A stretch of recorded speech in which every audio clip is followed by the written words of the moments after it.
If you're ready to experience more peace and joy in your life, if you want to feel more comfortable in your own skin, and if you're ready to discover and expand on your energetic gifts and personal power, you're in the right place. So here's your host, Kelle Sparta. Welcome back to Spirit Guides. I'm your host, Kelle Sparta, transformational shaman, spiritual coach, and I'm here as always on Mondays with my friend Joshua Radewan, who is also a spiritual coach specializing in the paranormal world. And today we're going to talk about down the rabbit hole of the soul. Am I late for a very important date with myself? And so, you know, what you guys don't know is that Josh writes these things. He writes these titles for me, and he is so good at these funny titles. I'm very funny situationally. I am not funny if I try to be funny. I am unfunny in that way. And so I ask him to help me with these titles, and he does such a great job. But sometimes he just gives me a title and not a topic. That's because I trust you. I know there's nothing you can't do. I know there's nothing you can't do. I'm looking at the title this morning and going, okay, so what the hell is this about? And he's like, I don't know. Let's touch in and figure it out. I'm like, okay. So, this is truly channeled work in process here. And so when I asked you that question this morning, Josh, what did you say? So I was thinking about, as I sat with that, I'm like, am I important with a very important date, or am I late for a very important date with myself, right? And one thing I've realized on my journey is that I've come to a lot of crossroads. Like I've talked about a little bit before, that Hecate has played a big part in some of my life, and I have felt. I'm gonna interrupt you for a second and just define for people. Hecate is the goddess of the crossroads, just in case you didn't know that. So yeah, go ahead. Yeah, careful working with her. I mean, like, work with her in the right time. Got a whole story around that. I think I've told it before, but yeah.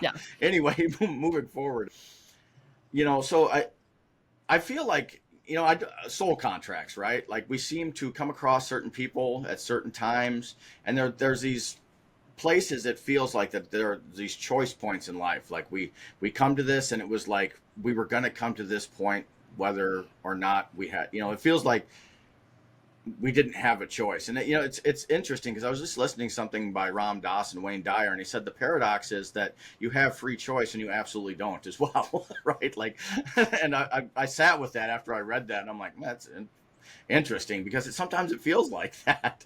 But I'd love to hear your take on this, because soul contracts, I mean, I can understand them to a degree. I can understand why people come into my life, and I struggle with the being able to discern for what reason, for how long, and why sometimes, like, and that's where I end up at the crossroads, and this is why sometimes we can get stuck at these crossroads for a while, because we do have free will and we do have choice.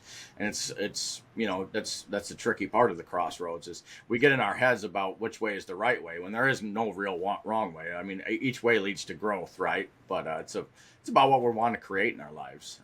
And sometimes that's a little bit more difficult when we're attached to certain things. Or anything. Yeah. So all right. So let's talk about this. So this is going to be about sacred contracts to a certain extent. And it's about free will as well, right? So when we talk about this, what we are discussing is the balance between what our soul has chosen for us, right? Before we come into this life, which is the sacred contract piece, right? And what we in our in-game persona, right, are choosing for ourselves in the day-to-day life, right? And so, there's balancing pieces to this, right? So I find that the thing that informs a sacred contract versus a choice point more than anything is what you're resisting, right? So a sacred contract, can you break a sacred contract? Let's start with that. Yes, you absolutely can break a sacred contract, but you have to consciously choose to do that. It's not something that's just going to naturally happen. You have to consciously go in to the Akashic and rewrite it and say, nope, we're not doing this life. I'm out, right? I've watched somebody do that, and it was ugly, just for the record, because they had set it up that there were massive consequences because they'd been avoiding this particular piece of their work for lifetimes. And they had set up consequences for themselves in this life that were so severe that they would have no choice but to do the work, and they still didn't do it. And the consequences were terrible. Like, and they came to me and were like asking for help. And I'm like, I can't. And I even confirmed it with Kathy. I was like, I'm getting the message I'm not allowed to fix this. And she's like, yep, that's right. And we both went in and looked, and yep, it was their choice to be in this situation. And I lost that friendship as a result. But, you know, I wasn't allowed to interfere with the sacred contract. And so, you know, could I have overrode that and done it anyway? Yes. But I chose to honor the soul's choice rather than the in the moment choice, because when I looked at it from the larger perspective, it was in their best interest for me to do that if they, and hopefully they would get over it. And I don't know whether they did or not because we aren't friends anymore. But these are things that can happen when you're doing soul contracts, and your soul can be like, no, we're going to actually do this time. And it can set you up for some serious pain if you avoid. So the key, I think, to not having huge amounts of pain in your life is to stop avoiding those things that you are avoiding when you are in resistance and the pain is getting bigger, right? So this is sort of a hack, right? It's a hack for identifying how to get out of this crossroads pain point. I'm getting beat up, right? That sort of thing. Now, will that always fix it? No. I had a year from hell in 2010 where I just got hit with thing after thing after thing after thing after thing. And it broke me down a lot. And I look back now, and that breakdown was necessary because I was very rigid in some things and I needed to be less rigid. And so, you know, when it's an across the board rigidity, then sometimes there's going to be a need for a massive breakdown. But when you're doing sacred contract work, you really want to be careful about breaking a sacred contract. Okay? Because there's a reason that it's there, and your soul sees much further than you see. And so, you know, you may have an entire story arc lined up for yourself in a series of lifetimes that you will mess up the next section of the story arc if you break the sacred contract in this life. So, you know, sometimes it's really not worth doing. And sometimes it's fine. Sometimes it's just your soul was like, hey, I thought this might be fun. And you go, it is not fun. I don't want to do this. And it goes, okay, you know, and you just turn it off, right? But you really, really want to check in with your guides and with your higher self before you break a sacred contract for that reason, right? I've recently had somebody close to me in my life that, you know, did some soul contract work on themselves, and they were clearing contracts. And I've really watched them energetically fragment since then. You know, it's tricky, you know, it's tricky to watch, and there's not much you can do. You know, you just have to come to acceptance of this is the path that they are choosing. And it may or may not work out for them. You know, it's right. Hard to say, you know, as shamans and, you know, psychics, you know, we see probability lines. And, you know, one of the hardest parts about detaching from somebody's process is when they're close to you and you have to watch them go through it, you know. Yeah. And it's one of the tougher parts. You know, it's easier with people that we don't really have a deep connection with, you know. So, you know, it's definitely something to be cautious with. And I watched some videos with Dolores Cannon on this, you know, a while back, and I thought it was very interesting. And I'm extremely cautious when doing it. I will say that I have done more cord dissolving than I have soul contract stuff, because I accept that part of my path needs to happen, even if I don't necessarily feel great about it sometimes. Well, and I was just going to say that because you said that you've watched the person fragment, and fragmenting isn't necessarily bad, right? Sometimes we have to fragment in order to come back together in a different form, right? And so, you know, until you see the full picture, you don't know. It's that whole, you know, Chinese storyline of, you know, well, this is wonderful. we'll see. This is terrible. We'll see, right? It's like you maybe, don't know. Not. maybe not. I mean, right now, sure, but let's see what happens, right?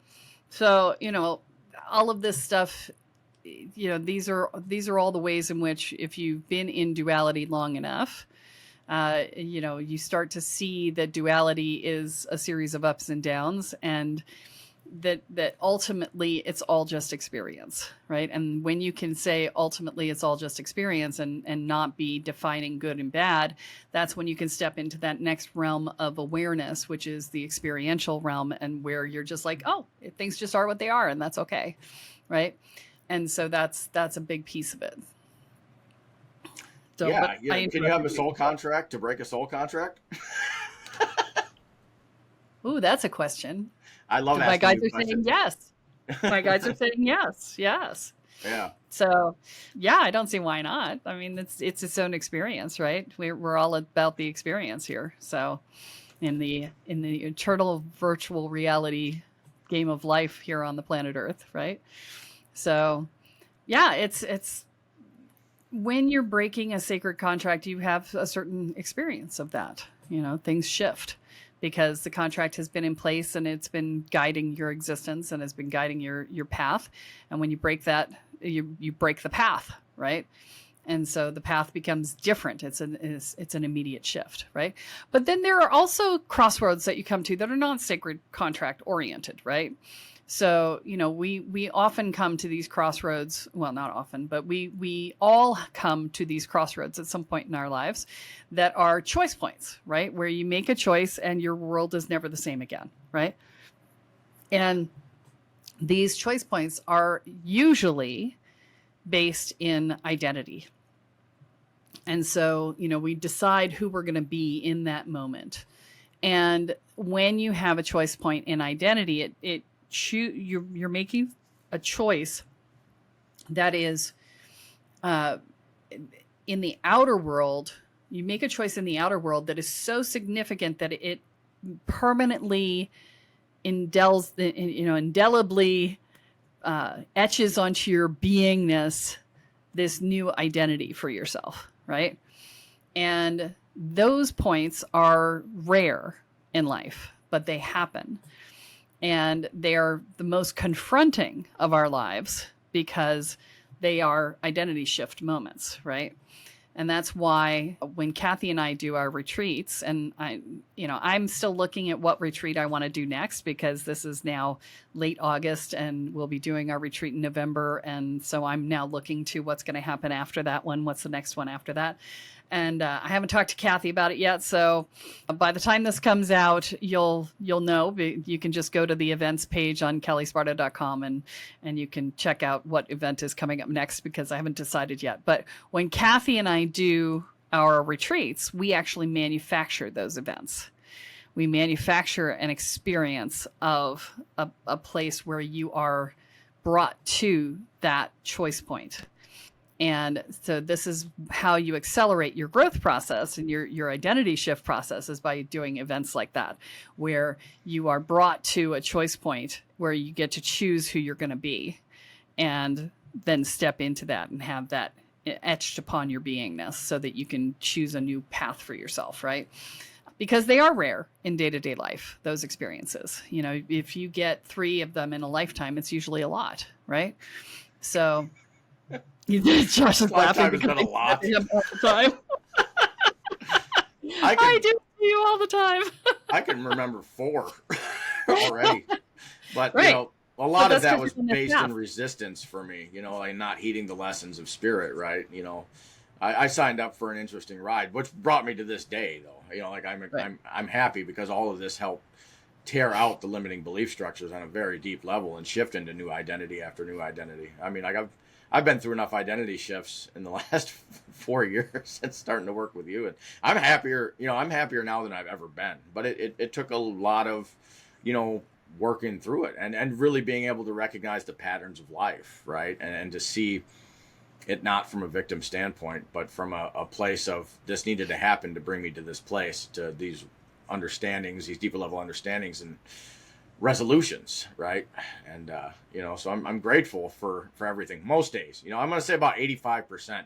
Depends on where I'm at in a choice point process. Yeah. It's the best I can do some days.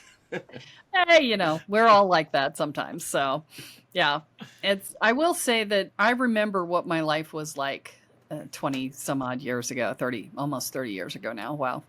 I'm getting old. Anyway, but I do remember what it was like back then. And I can't even, I don't know how I did it. I really don't.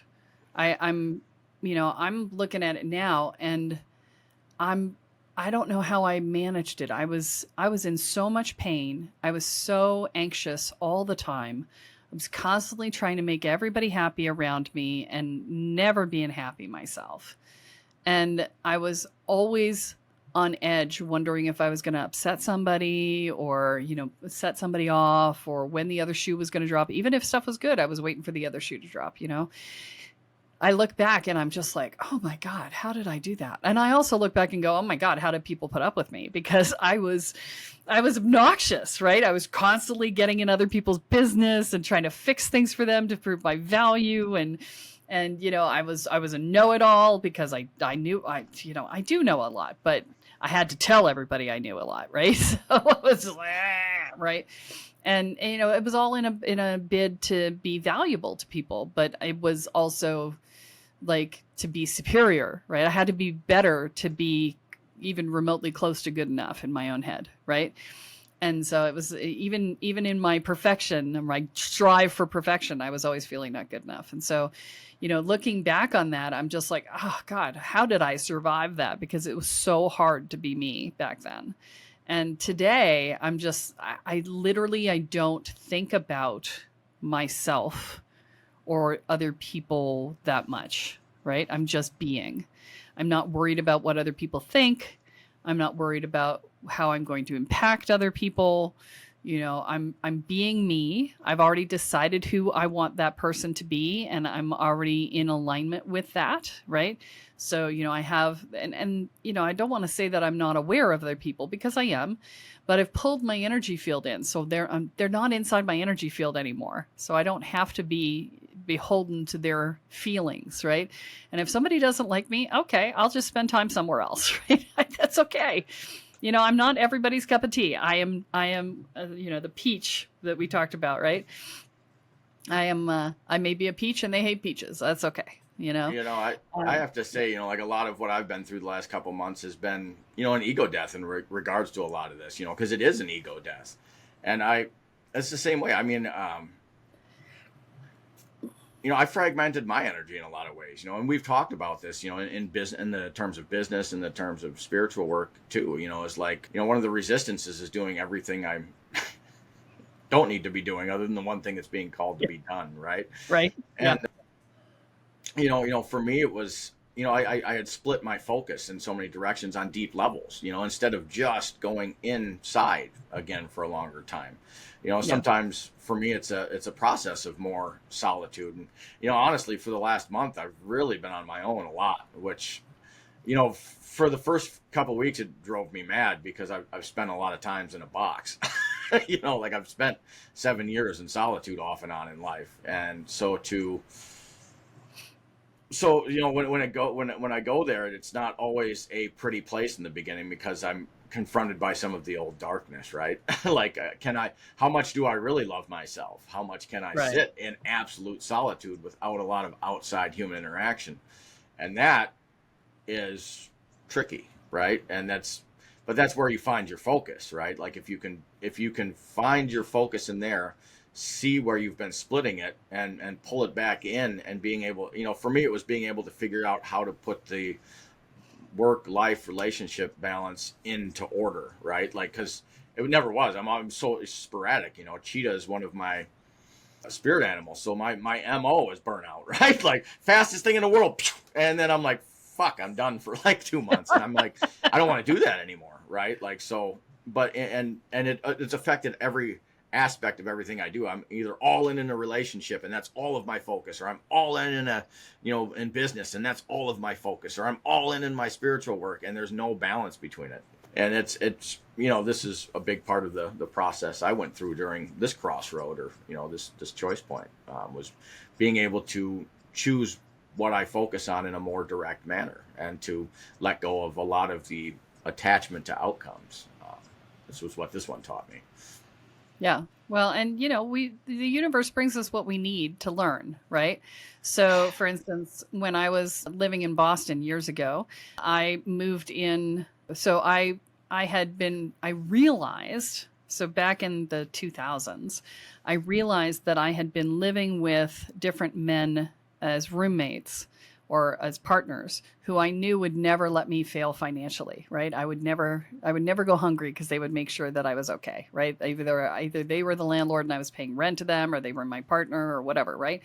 And so when I broke up with the last boyfriend, I moved into an apartment with people I did not know and a landlord who I did not know, specifically to force me to be able to make a living, because I realized that I was playing out my pattern with my father, who had left the family, and my mother was constantly complaining that we were broke and that, she didn't get any money from him and whatever. And so I had been playing out that, I'd been healing that wound with my father by having these relationships with these different people, some of whom I was romantically related to and some of whom were just good guys, right?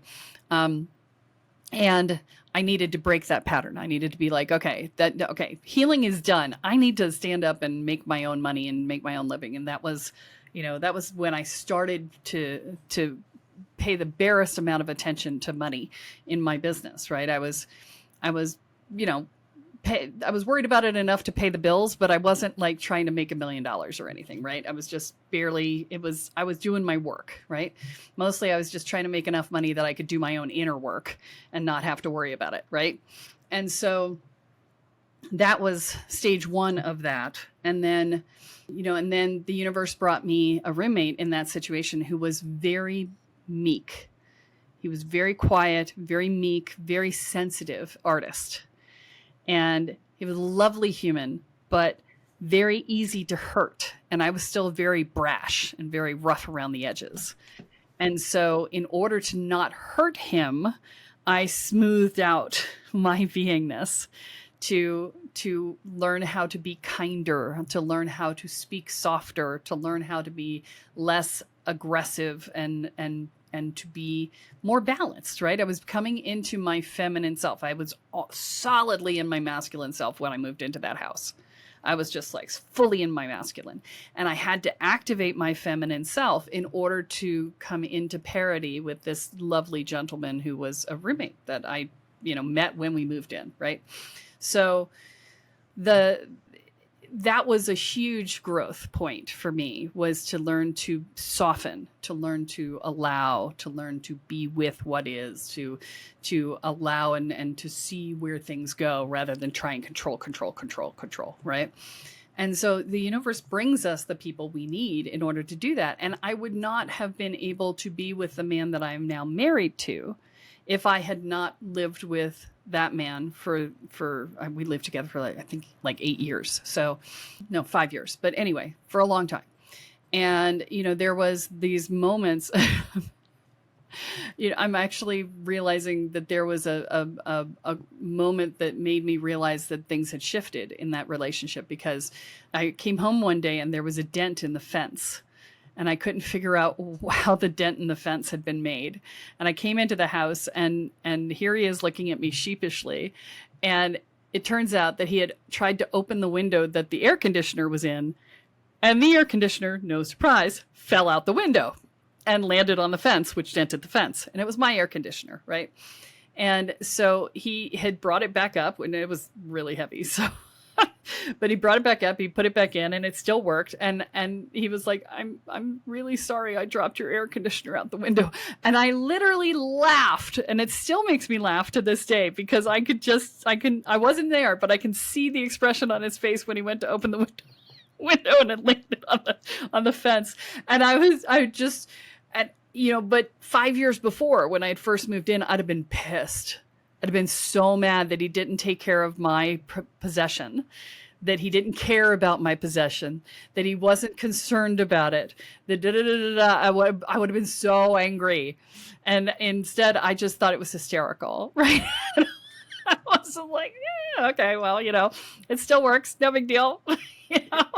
And it was hysterical. So, but that's what happens, is that we're given the people who help evolve us into the people we need to become, especially when we make conscious choices like I made with that one, right? Back in 2017, 2018, something like that, one of my students who had been a finance guy on Wall Street and had turned to Tantra in the meantime. He was one of my students, and he's like, well, you're not making a ton of money, and why should I listen to you? And I said, you presume I've ever wanted to make a ton of money. You presume that that's what my goal was, and that's never been my goal. I said, I'm only just now starting to look at, do I want to upgrade my life from, living sort of hand to mouth, just making enough to do my work, because I feel like I'm good there now, right? I can focus on other things. I said, I've only just started to look at, gee, it'd be nice to have more in my life than just subsistence level living, right? And I said, you presume that that's what I've ever looked at. And he just looked at me like I had three heads. Like, why would you not want that? And I was like, I don't know. It just wasn't a priority yet, right?